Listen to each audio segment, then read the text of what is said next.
Do you want to be ahead of the game for the latest in arts, music, cuisine, and entertainment across the Middle East's most dynamic capital cities? Al Monitor is proud to launch our City Pulse newsletters, focused exclusively on local news, starting in Riyadh, Dubai, Istanbul, and Doha. Each week, our on-the-ground writers in these cities cover the latest cultural happenings and trends, so you have everything you need to know for the best local experiences. To subscribe for free, go to almonitor.com, that's al-monitor.com, and sign up on our newsletter page.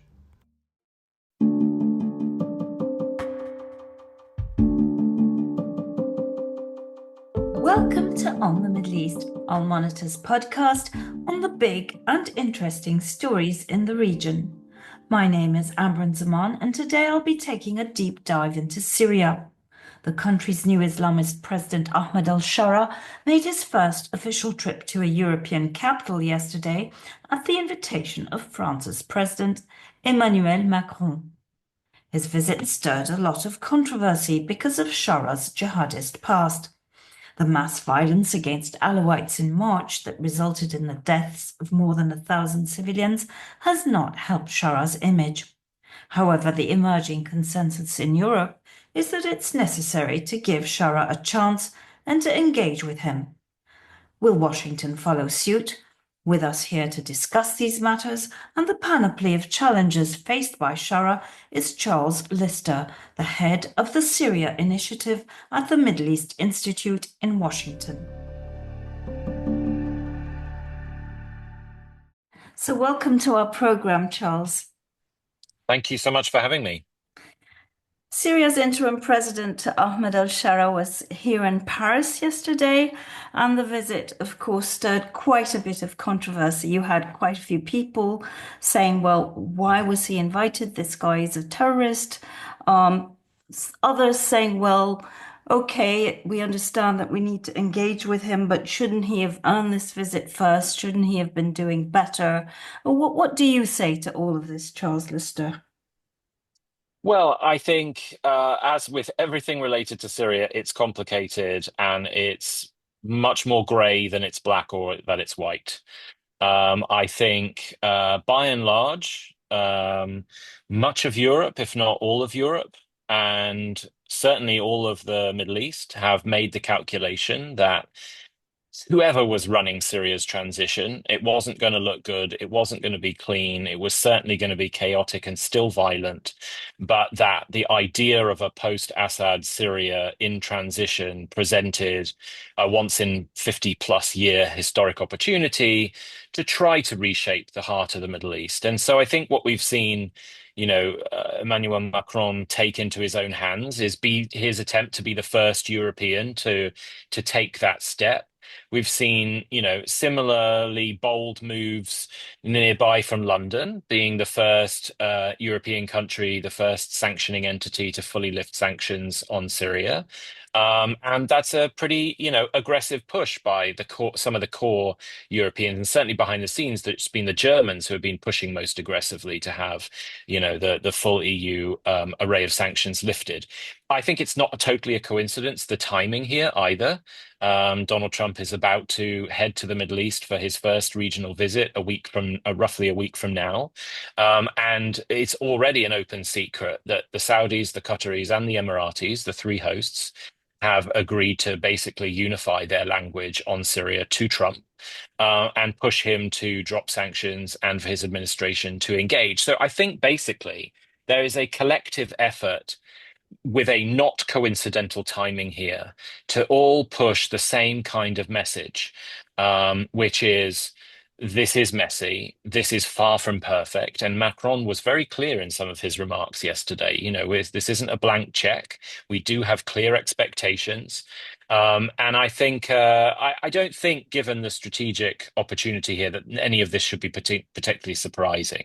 I think if you could have made, in some miraculous world, the absolute perfect transitional president in Syria with the absolute perfect transitional government, it would still be horribly violent. There's 50 plus years of deep, horrific grievances that are just bubbling up and occasionally exploding above the surface. And it is much more complicated than just having a controversial guy at the top. And that's why things are unstable. And I think we're seeing governments respond to that nuance. Well, I mean, let's just quickly run through some of the horrible things that have happened recently, notably what happened with the Alawites on the coast. And you do consistently hear that there were some government-linked security forces who were involved in that violence. How much control he can fully exert over them is an open question, obviously. And as you say, it's messy, it's grey. But I mean, when you look at what's happened since, can we say that they've actually really tried very hard to render justice here, to carry out a full investigation? I mean, has anybody been arrested yet for those horrible acts? And then we have the most recent case of the Druze, again, violence and the government saying, well, we weren't able to fully control things. And then you look at the cabinet, for instance, again. I mean, can we say that he did a good job of, fairly representing the diverse constituents of his country? And then again, this whole matter of basically appointing himself interim president for 5 years. Do you believe that that does match, those actions actually match what he's promised to deliver to Syria? I think, well, I mean, now there's a lot to tackle there that you've just thrown out. I mean, and I can try and take it on, sort of one by one. I mean, again, I think the first thing and most important thing to say here is that, so, I mean, a lot of what you just discussed relates to the challenge of what post-conflict transitions all around the world will face: disarmament, demobilization, and reintegration (DDR). In most post-conflict environments, you'll have one opposition entity and the sort of government or former government to go through a DDR process. In Syria, you have Hayat Tahrir al-Sham, you have foreign fighter factions, you have Islamist factions that were allied with HTS, you have the Syrian National Army, you have the Syrian Democratic Forces, you have the Southern Syrian factions, you have the Druze armed factions, and you have also a whole plethora of kind of pro-regime militias. The DDR process in Syria is inextricably complex. And if anything, because I've taken some time to try and look at comparative case studies, I think it's basically unprecedented in terms of scale and complexity. So yeah, unquestionably, this government does not have full control. It doesn't have full control of what it's calling the Ministry of Defense and all of the forces that are within it. It unquestionably doesn't have control of the remnants of Assad regime militias, doesn't have full control of the Druze militias. It certainly doesn't have almost any control over the SDF. So the conflict and armed group and DDR dynamic here is awful. That's nobody's fault necessarily. It's just awful by design. And most people who do DDR work as their day job for years will say, and have said to me in other conversations, it's going to take a country like Syria years to get through this process. And so when you look at, for example, what happened on the coast from March the 7th, there is a lot more to that and what happened there than just the government lost control and went wild and massacred Alawites.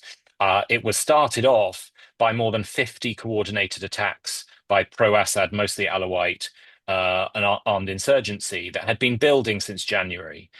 Within about 2 hours, almost every single government military position on the coast was attacked.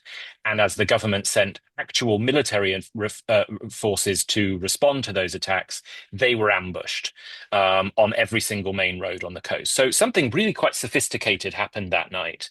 The government responded, and then all hell broke loose later on, as reports came out that over 100 government soldiers had been killed in those attacks.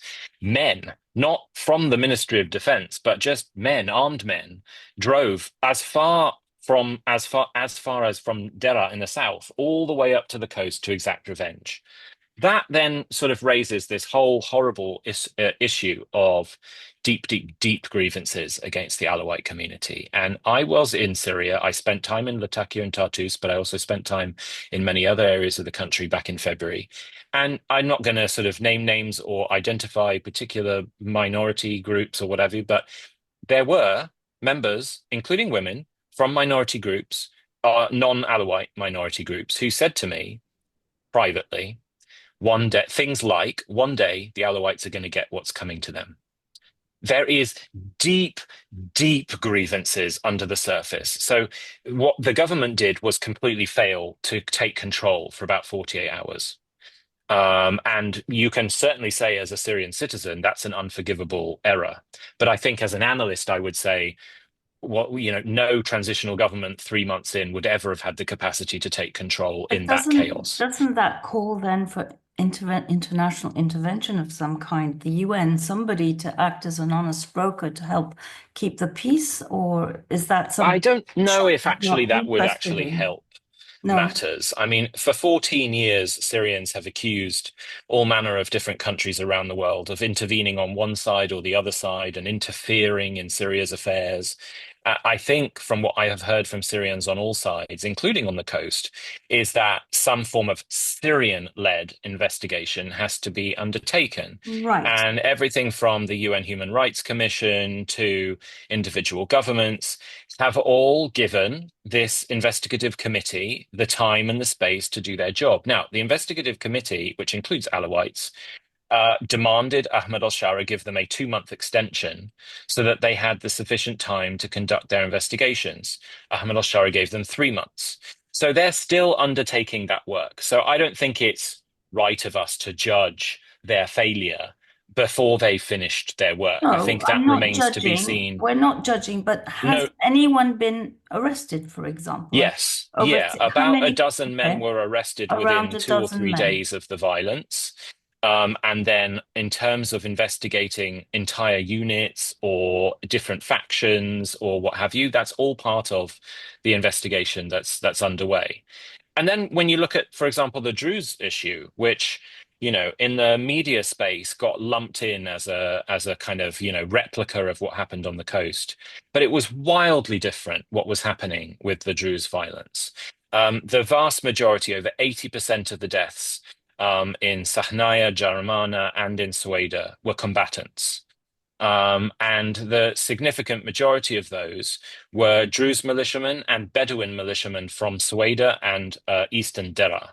A lot of the most deadly violence goes way back to a long-standing conflict between several Druze militias and Bedouin gunmen, basically, who've been running the Captagon trade in southern Syria. Since Assad fell, they've been running a rife kidnap and ransom campaign across eastern Dera and western Sueda. The most deadly violence involved those two entities. Again, you can accuse or blame not you, but one can, Syrians can, accuse the government of failing to grasp control quickly enough. And I think all of that is, again, totally legitimate. But also the expectation that they're capable of doing that is probably unfair.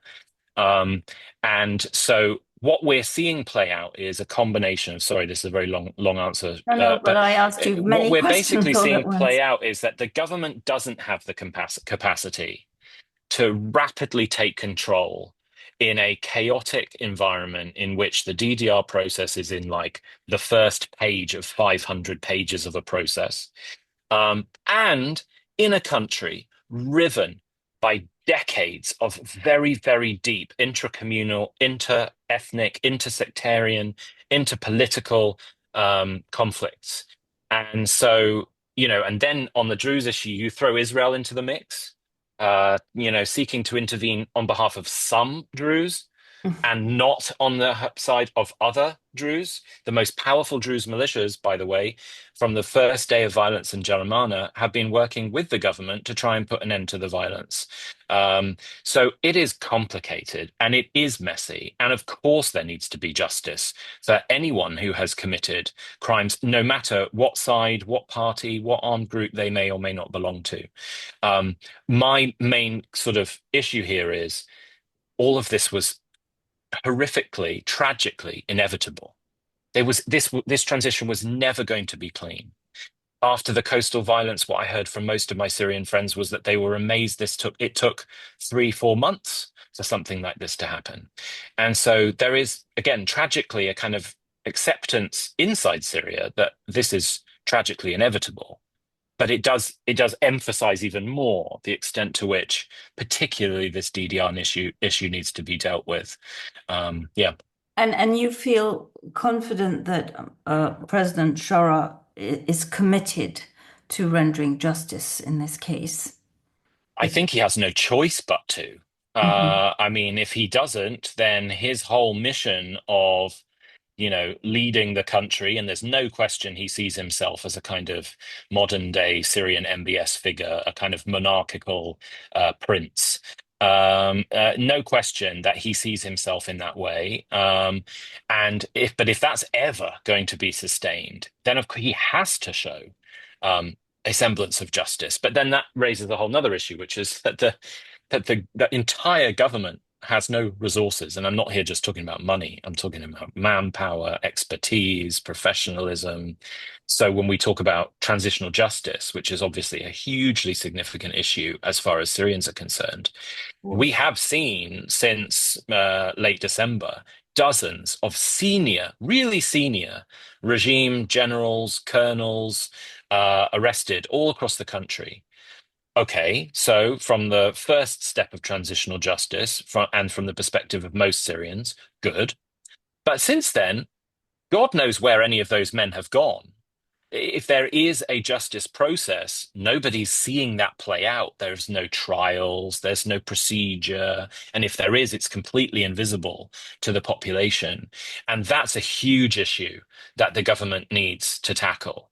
It needs independent judges, it needs an actual judiciary, and So it are you needs saying, an Charles, that the reason we're not seeing anything is because the government lacks the capacity to move forward on, beyond just arresting them to sort of. I think people need to understand just how little resource this government has. Okay, but I And, want to and there's interrupt you yeah. here because, when we going back to the violence on the coast and some of the groups that were involved, notably the northern factions, how can you explain the fact that then Sharak turns around and gives power to some of these actors like Abu Amsha, like Abu Shakra? These are US sanctioned, you know, some would Yeah. call them war criminals. Why is he doing that? And it sends Yeah. a Well, negative message, particularly obviously to the Kurds who've, suffered quite a bit at their hands. And we'll talk about the Kurds later. But mhm, just mhm. trying to understand why would he do that? Yeah, it's a very good question. I don't. I mean, the only explanation I've managed to glean from speaking not just to the Syrian government, but to just ordinary individuals, well-placed individuals in the elite and what have you, is that we are still very early on in a process in which Ahmed al-Shara in particular is being is being driven by a need to reward in order to placate, in order to control individuals, many of whom may be very problematic, but to prevent them from causing trouble that he doesn't need. And again, a lot of that comes down to, I mean, we've just talked all about it. Already right now, with that in play, the government has very little capacity to control emergency situations of any I kind. understand the need to co-opt, and especially during this very delicate phase. I understand that. But in these particular cases, we're talking about US sanctioned individuals. So when Mhm. you're trying to make the argument for the United States to, follow Macron's lead and to remove sanctions, and of course, the argument being that if he proves to be a disaster, then you slap them back on. Fair enough. But why? I mean, does he have a good PR team around him? Does he have good advisors, or does he know exactly what he's doing? I think it's a bit of everything. It's a lot of realpolitik. And I think all of the governments, including outgoing Biden administration officials who engaged on this, view it through that lens. Is that there's going to be stuff that we're very unhappy about that we see from the government directly.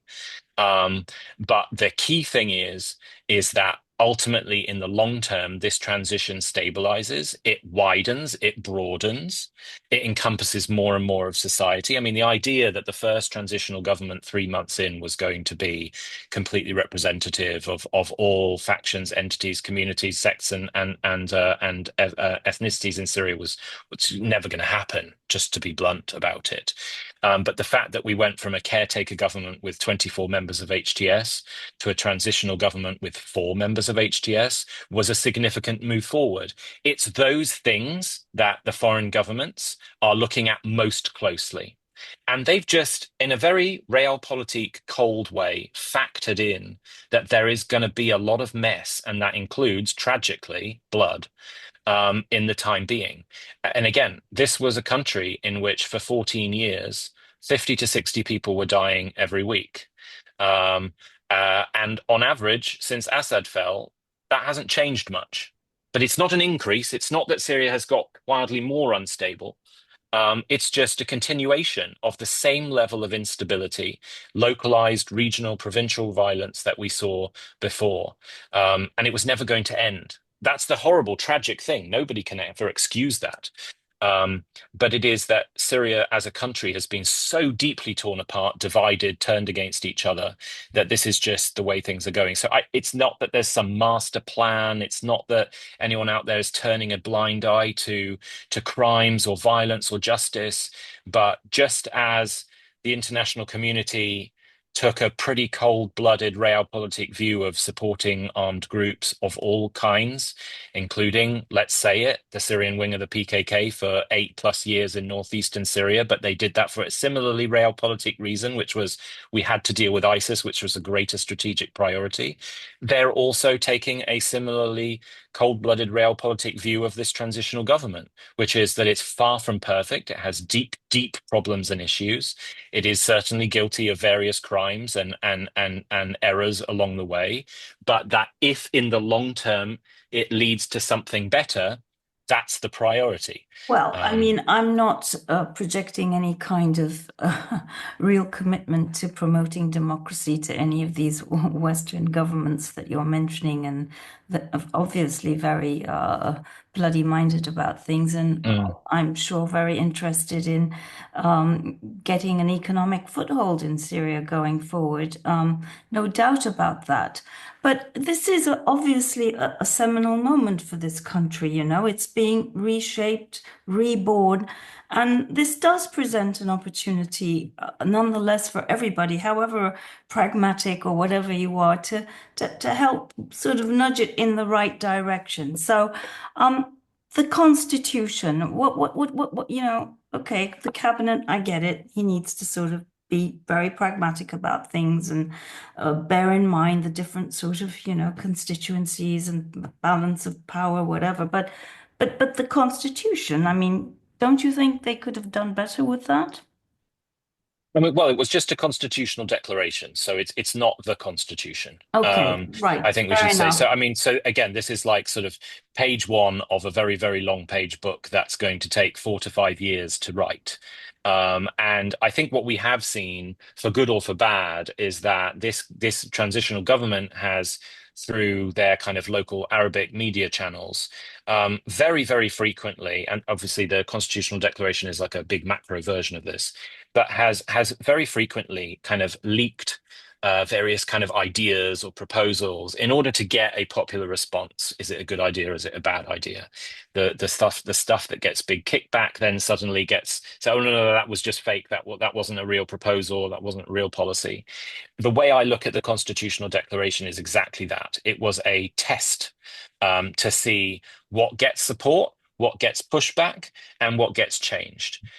If it had been that the Constitutional Declaration was intended to be the Constitution, then there would be no point of Damascus continuing to negotiate with the SDF over really significant issues that would have to be in a new constitution around Kurdish rights, language rights, the economy, devolution of energy assets and revenues, all of those things. Same with the dialogue and negotiations with the Druze, particularly around the DDR issue, around how the security sector gets structured. So it was a very, very interim declaration that was hurried. No question, same as the national dialogue process. It was rushed and pushed forward. But again, the results from it, I see, and what I've heard, were more intended to get a popular reaction and see what sticks and what gets kicked back. So that when the actual constitution process gets going, and that's another plan within the constitution, within the transition that will happen, and will be a years-long effort, they'll have a lot more of a read on what the population accepts and doesn't accept to move that forward. And there's a reason why that process hasn't started yet. And that's because the negotiations with the SDF and the Autonomous Administration haven't been resolved. Neither has in comprehensively the integration of Sweden. And neither have some significant sort of structural issues on the coast.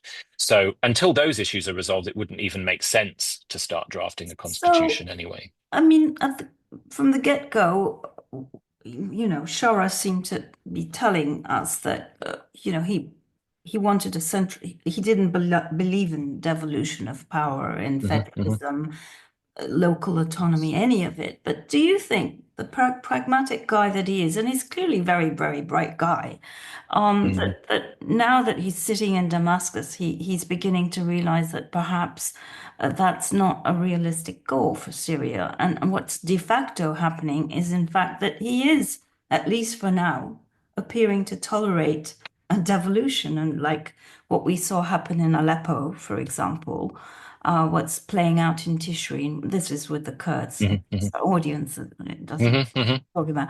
Um, Seems to suggest that he's maybe learning to live with that. That we won't have a federal Syria, but possibly Hmm. one where a bit more local autonomy is tolerated. Do you think that Yeah, I his mean, I think thinking I is think shifting a bit? there's a learning process underway. I think when he marched into Damascus, he and a lot of other people marched into Damascus with a mindset that they'd had for 13 plus years, which was strong central government, distrust of minorities, distrust of other rival armed factions, political movements. And it's taken a while for that engagement process that has happened in all corners of the country, for them to realize that, first of all, a lot of their suspicions of others weren't quite as founded as they needed to be. And from what I've gathered, Ahmed al-Sharaa and Mazloum have had pretty fruitful and friendly conversations, despite still big political differences in some areas. So I think that's helped on the human level. I think also when we've had big spikes of violence, I think it has also forced Ahmed al-Sharaa and others to realize that it's what we discussed right at the beginning, which is that the government just doesn't have the resources. If in theory it wanted a totally strong central government, and that was the thick and unbending red line that would never change, then it would have to resolve some of these issues militarily until these threats or whatever were completely defeated. Well, they don't have the capacity to do that. And they've realized that, they're struggling just to keep control when chaos breaks out in one corner of the country. And so I think that's been another realization. And then on top of that, I think also the broadening out from what they called their caretaker government to the transitional government has also inserted a broader kind of mindset into some of the internal thinking between the ministries. I mean, you take, for example, that the Minister of Education, who's a Kurd from Afrin, just announced a few days ago that his kind of vision for the educational system is administrative decentralization, in which every province will take charge of their own educational needs. So I think that kind of mindset helps. There's also just the reality that, and I spent nearly 4 years doing sort of track 1.5 negotiations with Syrians of all stripes back from 2013 to 2017. And throughout that period of time, which was the absolute peak of armed conflict, the only issue that united supporters of the regime, Salafi jihadis, and everyone in between um, was that was an outright opposition to the idea that Syria would ever be broken up. That was the only thing you could get everyone on that entire spectrum to agree with. And so when Assad fell, um, these kind of questions around federalism, decentralization, autonomy, all these phrases um, became highly charged issues for Syrians, highly charged. And most of them, from a kind of gut response sense, sound like a slippery slope to breaking up the country. And I think initially that's what we saw in the, absolutely zero-sum approach to the autonomous administration's political expectations or demands was mostly because they feared that any element of decentralization in the Northeast would mean that eventually we'll have a KRG and then we'll have lost Northeastern Syria. Right. So now I think they're realizing, now that they've had several months to engage, to negotiate, and to discuss, that maybe that eventuality isn't necessarily where we're headed. But there does need to be a conversation about how you keep northeastern Syria part of Syria. You do integrate it into the state, but that there is just a natural way of also acknowledging that some corners of the country have some extent more authority over some of their affairs. And that is a really tricky balance or a really tricky needle to thread.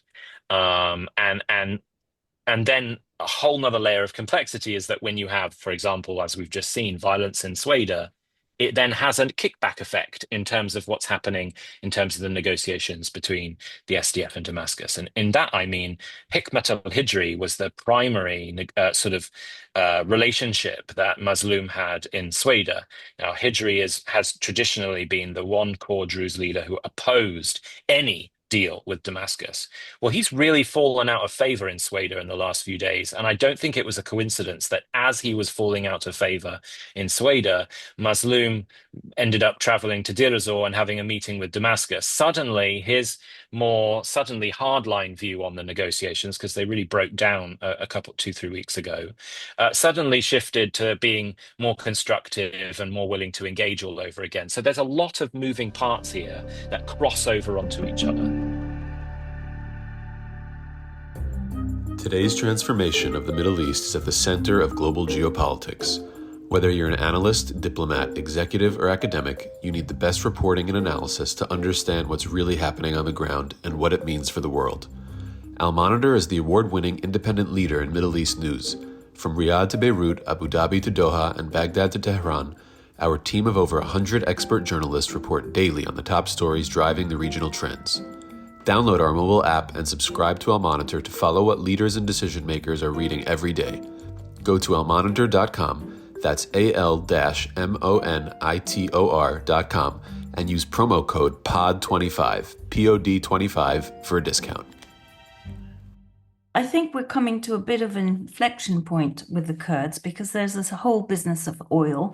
We just read in the Wall Street Journal today that an American oil executive within Damascus met with al-Sharaa, I believe, for 4 hours. They're talking, and he's urging the Trump administration, to do away with sanctions and open up Syria to American oil companies, and that's something that Shara's very, very interested in, doing business with America, not with China, not with the Russians. But of course, the Kurds control that oil, and the Americans are there to protect them, albeit in reduced numbers. They're still there. So do you see, you're sitting in Washington, the Americans trying to use this moment to leverage something on behalf of the Kurds? I think that the I think that it's the military here that matters a lot more than, I mean, the NSC is lost in much more sort of black and white minor issues than protecting the SDF right now, and that's just whether they see the government in Damascus as terrorists or not. So really, here your question I think mostly relates to CENTCOM and the US military on the ground and what their assessment is. And I think unquestionably they want to ensure that the SDF gets a good deal, but no, make no mistake, they want there to be a deal. That is unquestionably the priority. I was Isn't in it Tampa a few. extraordinary, though, that CENTCOM has suddenly assumed this political role? I mean, this is, I mean, thank God they have because with the incoming Trump administration was a total vacuum. So thankfully, CENTCOM has done, I think, an extraordinary job at turning into sort of military diplomats on the ground. And you mentioned the Tishreen Dam issue as well as the Karakozak Bridge and that whole Eastern Aleppo area. Thanks mostly to CENTCOM mediation and pressure, I should add.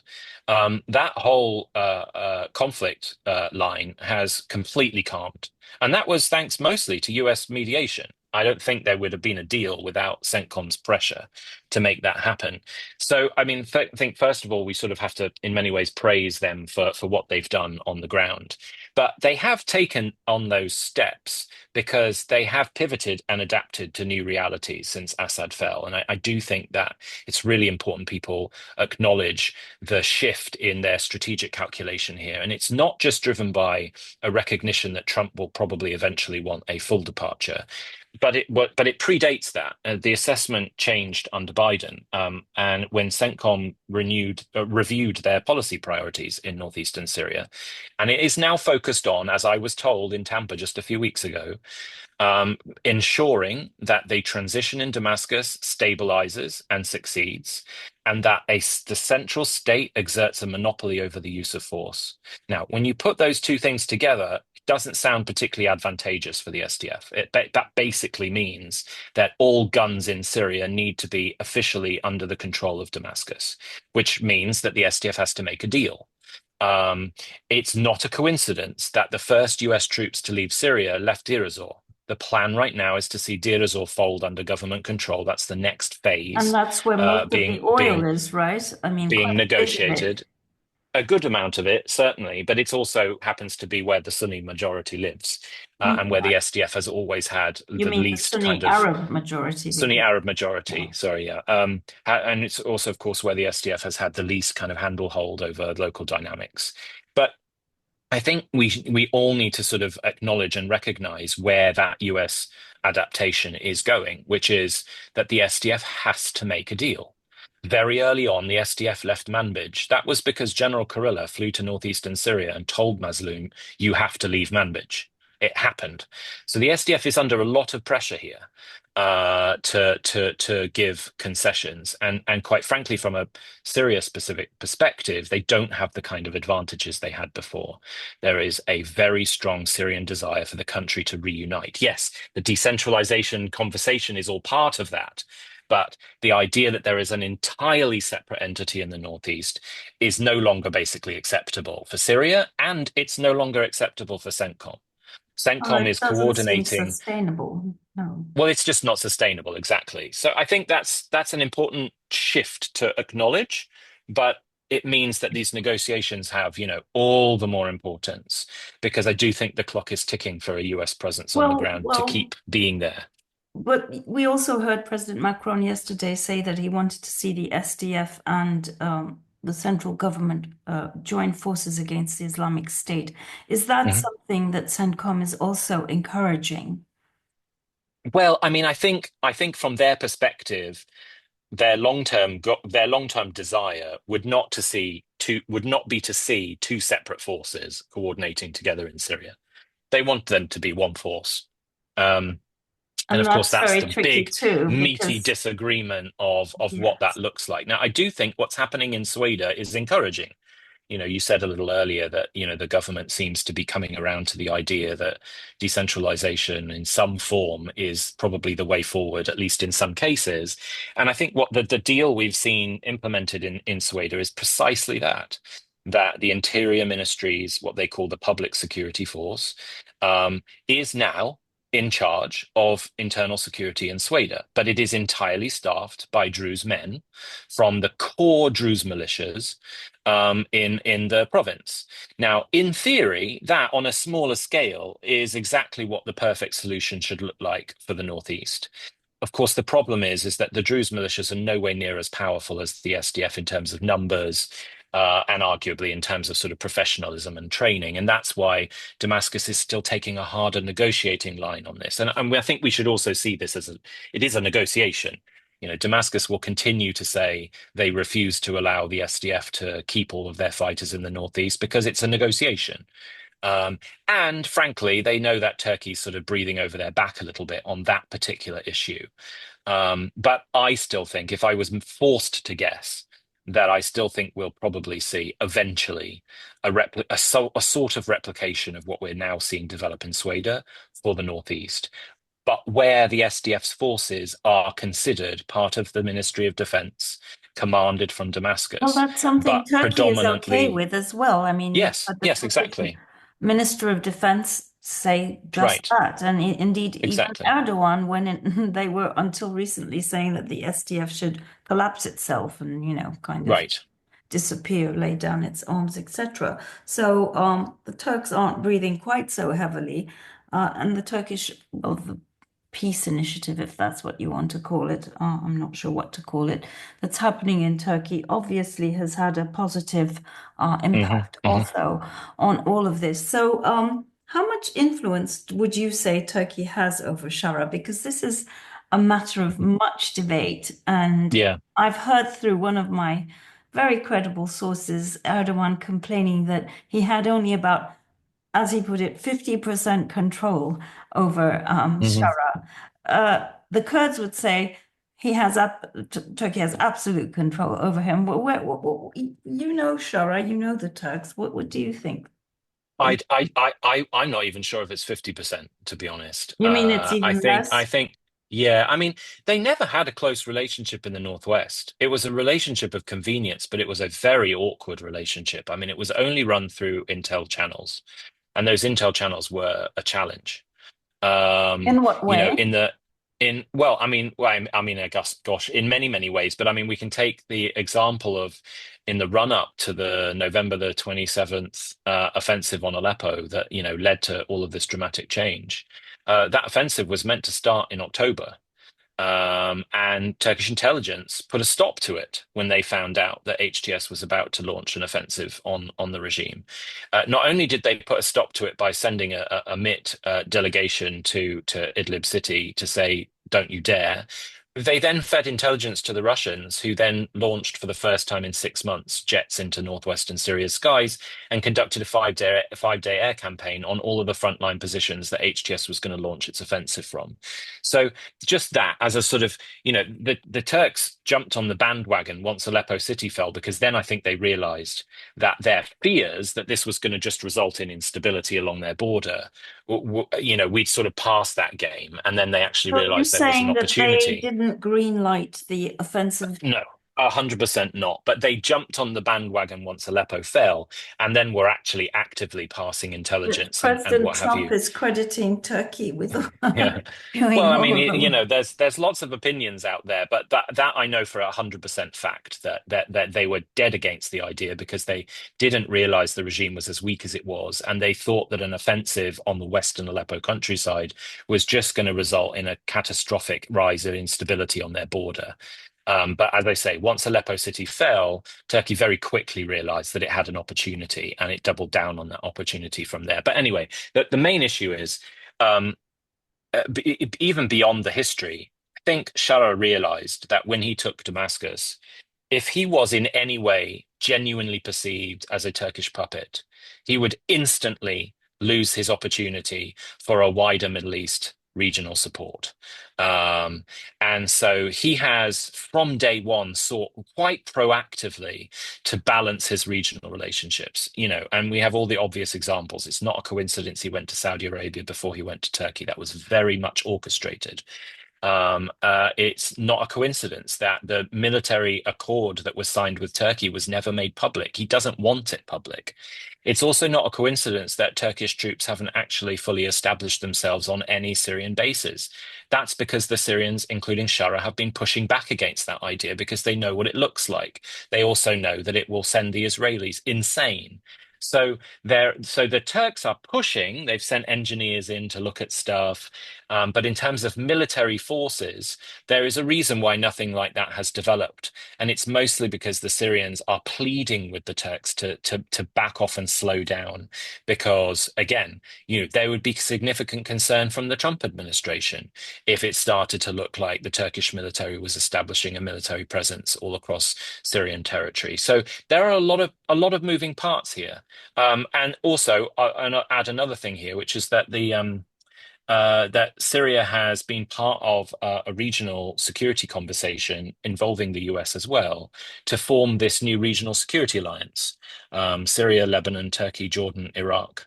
And that's very much with US encouragement. That whole regional security alliance is meant Alliance to against take over who? Iran? against ISIS.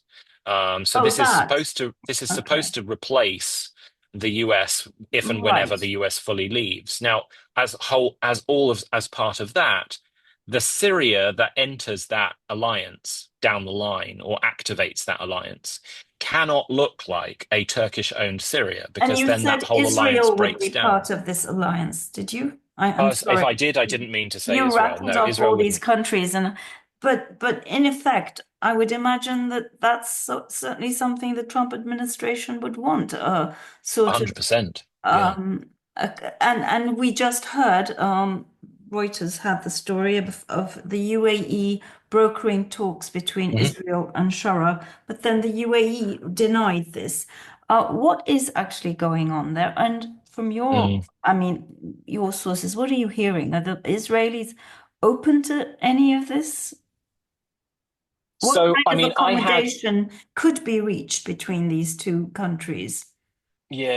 I think I had heard at least a week ago that these Emirati meet facilitated indirect exchanges of messages was real. So I do think that's real.